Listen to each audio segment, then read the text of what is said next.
बिस्मिल्लाहिर्रहमानिर्रहीम। अब शुरू होने जा रहा है पाकिस्तान का सबसे बड़ा मुकदमा आपकी अदालत में। आज का मुकदमा कुलभूषण यादव के हवाले से है। कुलभूषण यादव पाकिस्तान में गिरफ्तार हुए थे। कुलभूषण यादव इस वक्त जो है सिक्योरिटी फोर्सेस की तहवील में है। कुलभूषण यादव को रिलीफ देने के लिए आलमी अदालत ने भी इंसाफ फराहम करने के लिए अदालत लगाई, लेकिन अभी तक क्या हुआ, क्या अपडेट हैं, उन सारे जो है मामलात को जानने के लिए, समझने के लिए और इस हवाले से क्या अपडेट्स हैं। और इस्लामाबाद हाई कोर्ट में वजारत कानून के सेक्रेटरी ने एक एप्लीकेशन फाइल की कि कुलभूषण यादव को जो है कौंसल मुकर्रर करने के हवाले से इस्लामाबाद हाई कोर्ट डायरेक्शन दे वजारत दफा को कि वो कौंसल मुकर्रर करे, जिस पर कई दफ़ा इस्लामाबाद हाई कोर्ट के लार्जर बेंच चीफ जस्टिस की सरबराही में जो है लार्जर बेंच ने कई दफ़ा समाअत की और कई दफ़ा नोटिस जारी किए हैं कि भारतीय हाई कमीशन जो है नोटिस पे आ जाए और अपना वकालतनामा हाई कोर्ट में जमा कराए, और ताकि हम इस केस को मज़ीद प्रोसीड कर लें। जो आलमी अदालत इंसाफ ने जो कि एक जजमेंट पास की है, उसमें इस्लामाबाद हाई कोर्ट के लार्जर बेंच ने 5 रुकनी अमाइकस भी जो है कंस्टिट्यूट किए थे, लेकिन उसके बावजूद भी ये मामला आगे नहीं बढ़ सका। अब आज इस्लामाबाद हाई कोर्ट के लार्जर बेंच में केस समाअत के लिए मुकर्रर ज़रूर थी, लेकिन जस्टिस मियां गुल हसन औरंगज़ेब साहब जो कि तबीयत नासाजी की वजह से आज अवेलेबल नहीं थे, जिसकी वजह से केस बगैर किसी कार्रवाई के मुलतवी हो गई है और रजिस्ट्रार ब्रांच ने इसको कोरोना SOPs को मद्देनज़र रखते हुए अगली डेट इस पर दे देना है। अब इस केस के हवाले से मज़ीद तफसीलात जो है डॉक्टर GM चौधरी साहब से हम जानेंगे कि डॉक्टर GM चौधरी साहब एक जामे शख्सियत हैं। अगर डॉक्टर GM चौधरी साहब को अरफन मौला कहूँ तो गलत नहीं होगा, क्योंकि डॉक्टर GM चौधरी साहब की अपनी एक सोच है, इमेज है और कानून पर जो है उमूर हासिल है और जो है एक दानिश्वर हैं। जी डॉक्टर GM चौधरी साहब, आप ये बताइएगा कि कल भारतीय हाई कमीशन ने जो एक CM फाइल की है लार्जर बेंच में जसपाल केस में, और वो कुलभूषण केस में कोई CM भी नहीं दे रहे हैं और ना ही वकालतनामा दे रहे हैं, असल में ये CM में है क्या और अब तक क्या सूरत हाल है कुलभूषण की? देखें, जो कल आप जिस CM की बात कर रहे हैं, that's very interesting CM। First of all देखें जी कि this CM is not filed by the relevant persons. ये जो है जसपाल और जो बाकी उसके साथी हैं, उनकी तरफ से उनके वकील साहब ने फाइल की है और उन्हीं का ही एफिडेविट उस पर लगा हुआ है। तो बेसिकली इस एप्लीकेशन में अगर एक सिंगल सेंटेंस में बताया जाए कि क्या इशू है, तो उन्होंने ये बताया है कि ये जसपाल और इसके जो दूसरे साथी हैं, चूँकि इनको गवर्नमेंट ऑफ पाकिस्तान जो है इंडिया को वापस कर चुकी है, तो लिहाजा उनने ये बताया जी कि ये जो रिट पिटीशन है अब इनफ्रैक्चुअस हो चुकी है, गैर ज़रूरी हो चुकी है, लिहाजा इसको डिस्पोज ऑफ कर दिया जाए। लेकिन इसमें बड़ी दिलचस्प बात है कि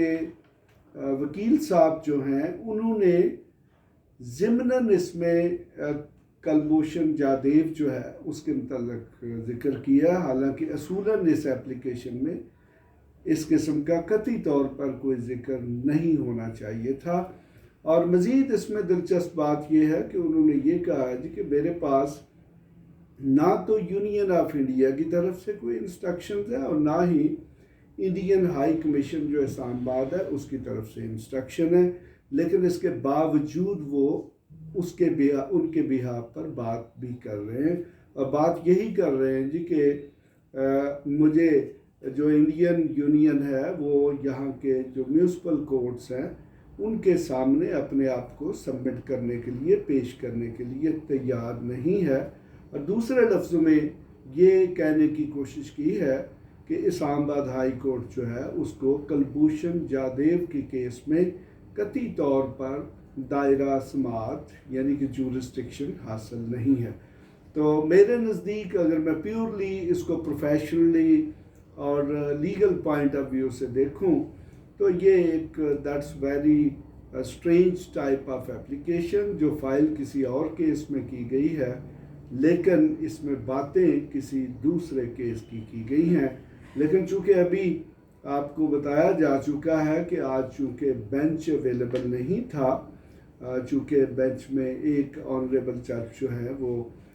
due to some reason absent تھے، تو اس لیے کیس کی کوئی لیگل پروسیڈنگ نہیں ہو سکی. اچھا ڈاکٹر صاحب یہ بتائیں، کیونکہ آپ قانون پہ بہت زیادہ عبور رکھتے ہیں،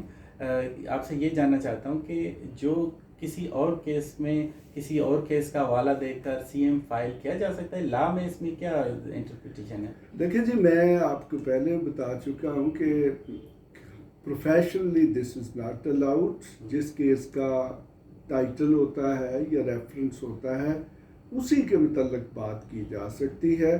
اور یہ دوسرے لفظوں میں، بلکہ اس میں مزید میں نے آپ کو بتایا کہ بڑی دلچسپ بات ہے کہ وکیل صاحب نے یہ لکھا ہے جی کہ میں